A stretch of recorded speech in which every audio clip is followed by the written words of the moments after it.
Yo! It's your boy, Derek, coming at you for the video on the absolute value function. So, new function, something totally different, and it's okay. We're going to get into it right now. So, we're looking at the absolute value function. So, if f of x is equal to the absolute value of x. So, we were talking about functions that are incorporating absolute value into them. Now, one quick reminder about f of x is that we have replaced f of x, but sometimes we also look at it as just y equals the absolute value of x, because my y values are the outputs, okay, or my function, and so y and f of x are really the same thing. I just want to make sure we're aware of that.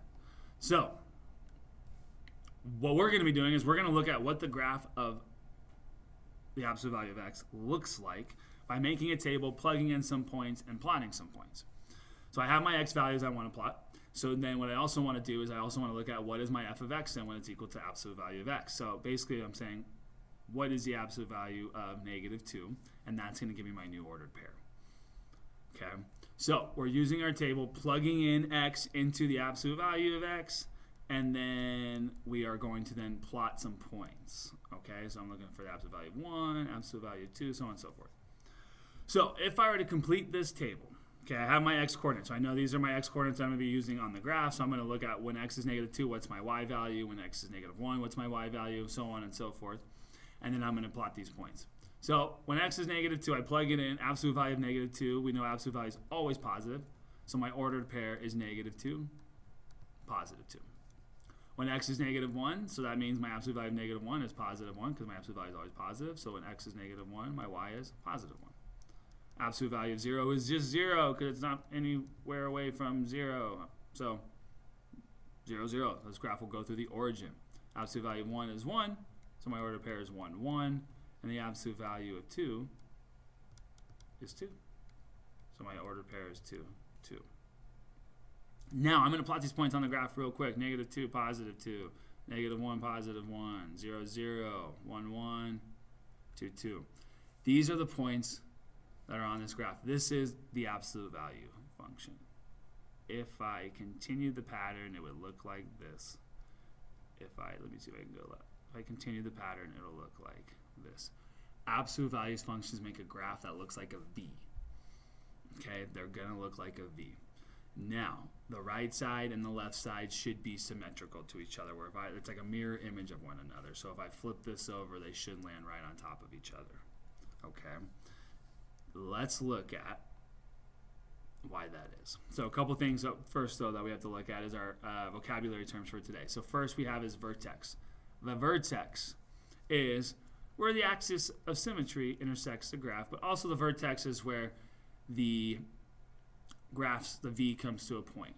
It meets up. So this point right here, 0, 0, is my vertex, is where the right side and the left side of my graph come to an intersection. Okay. The axis of symmetry intersects the vertex and divides the graph into two halves. So for this particular graph, the y-axis right here, I'm trying to trace over it, I'm not doing a good job. This y-axis is known as my axis of symmetry. Okay, this is where the mirror is to show the mirror image of my absolute value function. So there are going to be graphs, just so you know, we're looking ahead right now to next week, but that's okay. We're looking ahead, but you're going to eventually be graphing some absolute value functions that look like this. So they're just not going to be on the y-axis. So therefore, the axis of symmetry, I normally use a dotted line to show where it is going to be right here. Okay, it's going to be where it goes through the intersection, it goes through the vertex where the left side and the right side meet, okay, and so it's dividing my graph into two equal halves, into two halves, not necessarily equal halves, okay? So there's my axis of symmetry, here's my vertex. So this is still the function of the absolute value of x. This is still my absolute value function, okay? Now, what we're going to do right now is we're going to talk about domain and range, and then we're going to look at different graphs and how we can manipulate this graph of the absolute value of x. What we're going to call this absolute value of x graph is we're going to call this the parent function, meaning that this was the original. We have the absolute value of x, Okay, and then what we're going to do is we're going to start adding some numbers in front of it and inside of it and to the right side of it. We're going to add numbers to it, so we're going to manipulate the parent function a little bit. And I'm going to show you what I mean by that in just a second. So if I was looking at domain and range, okay, we haven't talked about domain and range in a little while, but I still have the same exact function. This is the absolute value of x. I haven't changed my graph at all, okay? So if I were to talk about the domain are all the x values. Okay, so what are all the x values of this particular graph? Well, this graph is going to go on forever this way, and it's also going to go on forever this way. So my domain is all the possible x values, which is all real numbers.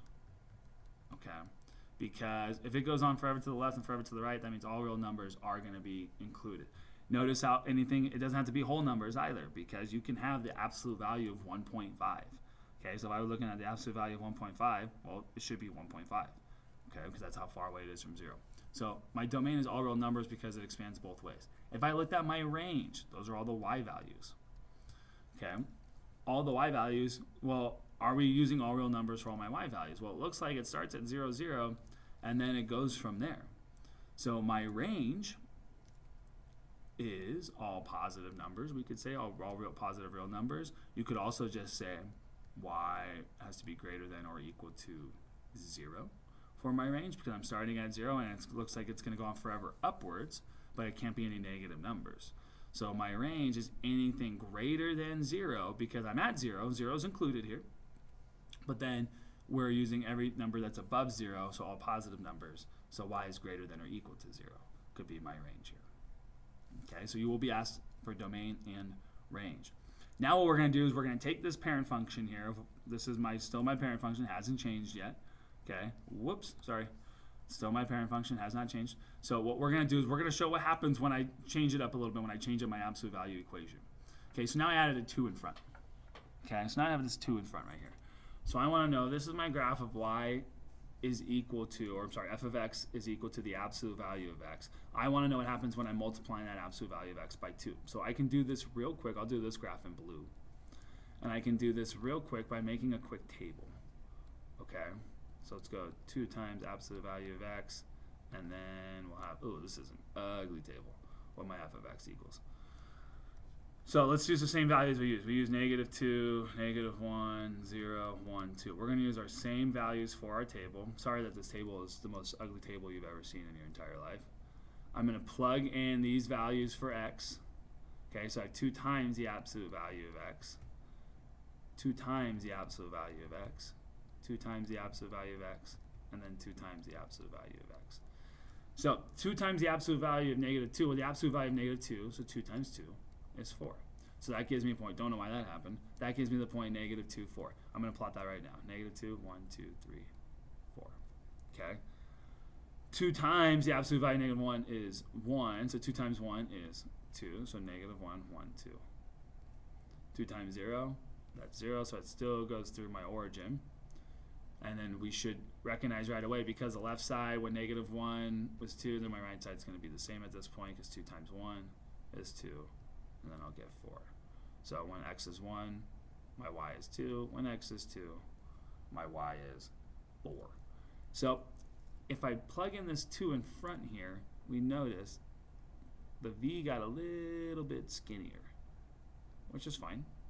Okay, so this is the new graph. The v got a little bit skinnier. So we have our parent function, and then now I have my new function of 2 times the absolute value of x. Now, when you guys graph these on your own, you do not have to always have the absolute value of x on this. I just want to show you how it's changing. So when I ask you guys to graph these on your own, to graph 2 times the absolute value of x, you do not need to include this parent function. You can just graph 2 times the absolute value of x. But what I want you guys to look at is the differences here. So if I look at, let me get rid of that. If I look at my parent function, let's look at what the slope was, or the rate of change, or the slope right here. Doesn't it go up 1 over 1 each time? So the slope was +1 here. Let's look at it on the other side. It's the same slope. It's still up 1 over 1, but now it's a negative slope. So my slope is -1. Now let's look at my slope of my new equation. My slope goes up 2 over 1, up 2 over 1, or it's up 2 over 1 on the negative side. So now my slope for this new function is 2. So hopefully what we notice is that this value right here manipulated my slope. Because if I have my parent function, if it's just the absolute value of x, we can always say it's 1 times the absolute value of x, right? So the value in front of your absolute value symbols is going to determine what the slope is of your v. Okay, going both the positive direction and the negative direction from your vertex. So because it was 2 times the absolute value of x, my slope was positive 2, and it was also negative 2. Let's look at my domain and range. So before our domain was all real numbers for the parent function. The range was y is greater than 0. Did that change at all by multiplying by 2 here? So with my new function, is my domain or range any different? It looks like it's the same because my x values still go on forever each way, so it's still all real numbers. My y value is still only values greater than or equal to 0. Okay? Let's look at another one. Now I've got negatives going on. So I have my parent function on here just so we can see what happens when we have a negative number in front. So again, let's make a table. Hopefully this will be a prettier table or a better looking table. And then here's my new y value, my f of x. Okay. So let's do the same values, might as well. There's no reason to change anything. So for negative 2, I have negative 1 times the absolute value of negative 2. So the absolute value of negative 2 is positive 2, but now because I'm multiplying it by negative 1, my f of x is going to give me negative 2. So this negative 1 right here is pretty much making all my f of x values, my y values, negative now. Okay, because if I find the absolute value of negative 2, yes, this is positive 2, but then I can multiply it by negative 1. Positive 2 times negative 1 is negative 2.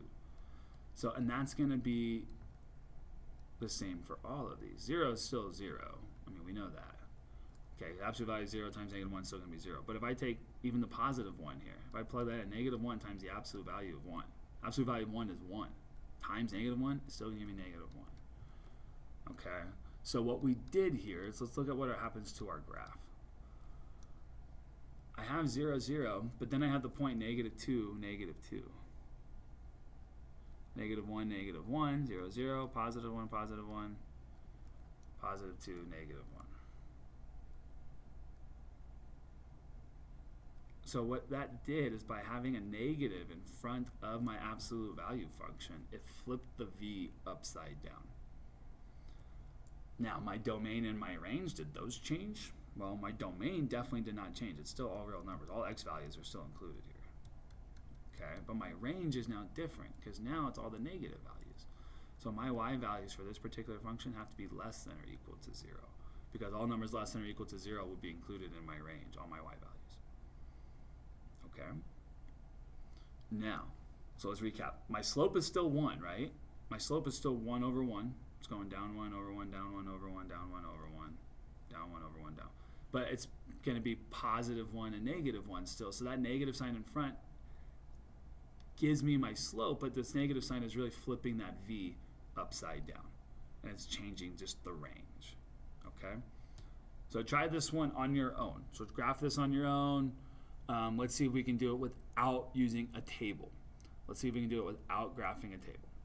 Okay? Try it on your own without a table. Pause this. See how you do. If you need to use a table, use a table, but try doing it without a table. Okay. Joke time. Why does algebra make you a better dancer? Why does algebra make you a better dancer? Because you can use algorithm. Because you can use algorithm. Get it? It's awesome. Top 5 favorite jokes right there. Okay. Now, I'm going to take a shortcut here. I can see, I'm guessing if I know if I plug in 0 for x here, my f of x is still going to be 0 because the absolute value of 0 is 0. 0 times 1/2 is 0. So I know my new function is still going to start at 0, 0. From there, I'm going to use the slope because we said that this is equal to the slope or the rate of change. I'm going to go up 1 over 2. Up 1 over 2. Up 1 over 2. And I'm going to do the same thing going the other way. Up 1 over 2. Up 1 over 2. And I have a v that's now a little bit fatter because of that 1/2. Now, had you made a table, let's look at why that would have worked. And I'm only going to do a couple points here, guys, just because of take a time. Okay, if I did 1/2 times the absolute value of x, let's just say I plugged in the 0.1. 1/2 times the absolute value of 1. Well, the absolute value of 1, well, what's 1 times 1/2? It's half. So what we're doing is we're increasing how fast this goes up. So if we look at 1, I was at 1/2. At 2, 1/2 of the absolute value. Absolute value of 2 is 2. 2 times 1/2 is 1. So I'm not going up quite as fast. So at the point 2, my x is 2, my y is 1. So it's only increasing by 1 over 2. My domain, still all real numbers. My range, my handwriting's extra bad today, I apologize. My range is y is greater than or equal to 0 because it's positive. Last one, try this one definitely on your own. See if you can graph it without making a table. Okay, so we're going to start at the vertex of 0, 0, because I know if I plug in 0 for x, my y will be 0, because 0 times negative 2/3 is 0. It's a negative slope. Okay, so because it's negative, that means we're just going to start off by going down instead of going up. So I'm going to go down 2 over 1, 2, 3. Down 2 over 1, 2, 3. Same thing, down 2 over 1, 2, 3, the other direction. Down 2 over 1, 2, 3. So because it's that negative sign, we knew right away this v should have been flipped upside down. My domain, all real numbers. My range, y, is got to be, because it's been flipped upside down, less than or equal to 0, because those are all the included y values.